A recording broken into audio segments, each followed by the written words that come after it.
a look at Alzheimer's disease. According to according to the Alzheimer's Association, nearly 7 million Americans live with Alzheimer's disease today, but this number is believed to reach 13 million by 2050. It is also the fifth leading cause of death in those 65 years or older as of 2021. 1 out of every 5 women and 1 out of 10 men over the age of 45 years old have a lifetime risk of developing Alzheimer's. 2/3 of Americans with Alzheimer's are women, and 1/3 of older Americans will die with Alzheimer's or another form of dementia. Nearly 30% of Alzheimer's caregivers are over the age of 65, with 2/3 of them being women and an overall 1/3 of them being daughters of the patients. A quarter of caregivers are also considered part of the sandwich generations. This is where the person cares for both their aging parent and at least one child. 70% of these caregivers also claim that coordinating care is stressful. 2/3 have difficulty finding resources and support. 60% of healthcare workers also believe that the U.S. healthcare system is not efficiently helping patients and families navigate the needed care. Alzheimer's is a brain condition that causes progressive decline in memory, thinking, learning, and organizing skills that will eventually impact their daily lives. There are also thought to be several scales of Alzheimer's, which include preclinical, mild cognitive impairment, mild dementia, moderate dementia, and severe dementia due to Alzheimer's disease.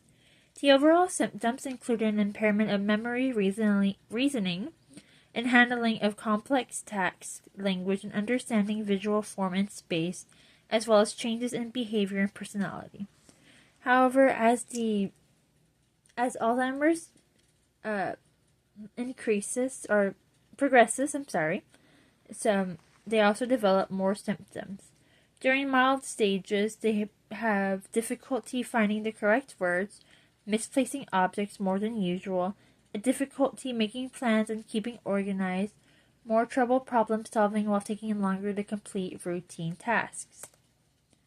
During the moderate stage, there is even more memory loss, a growing confusion, poor short-term memory, difficulty recognizing people, often repeating their own stories or other words, along with an increased difficulty with simple math and self-care. Their personality may change. They grow more suspicious, urinary inconsistency, and sleep disturbances. In severe stage, there's an almost total memory loss, and unaware of surroundings, needing help with basic activities, and they lose their ability to communicate. It will be also in this stage that they are more likely to develop infections, which could lead them to needing hospice care. When first being diagnosed, the provider will often ask about a patient's overall health, including any current medications, their medical history, their current ability to perform activities, and any noticeable changes in their mood, behavior, and personality. Afterwards, the provider may perform a series of tests which include physical, neurological, mental status, medical tests, and brain imaging tests. For a brief history of Alzheimer's, it started in 1906, where Dr. Alois Alzheimer's first described what is later called the Alzheimer's disease. In 1910, it would be officially named after him by Emil Kraepelin, a German psychiatrist who often worked with Dr. Alzheimer. In 1968, the first validated measurement scale for assessing cognitive and functional decline in older adults is developed. In 1976, it is also identified as the most common form of dementia. In 1984, the beta amyloid is identified. In 1986, the tau protein will be identified as well. In 1987, the Alzheimer's Association partners with the NIA and Warner Lambert Pharmaceutical Company to launch some of the first clinical trials. The physiology of Alzheimer's. Alzheimer's is believed to be an abnormal buildup of the amyloid protein and tau protein, which causes the brain cells to die. The amyloid protein build up large masses called plaques, while the tau's twisted fibers form tangles. These plaques and tangles block communication between the nerve cells, which prevent them from carrying out their processes. The nerve cell's death results in Alzheimer's symptoms and it's believed that once one brain area is damaged, it starts to spread to other areas.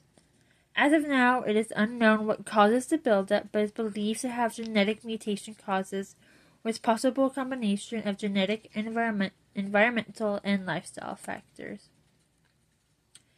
Unfortunately, there is no known cure for the Alzheimer's disease.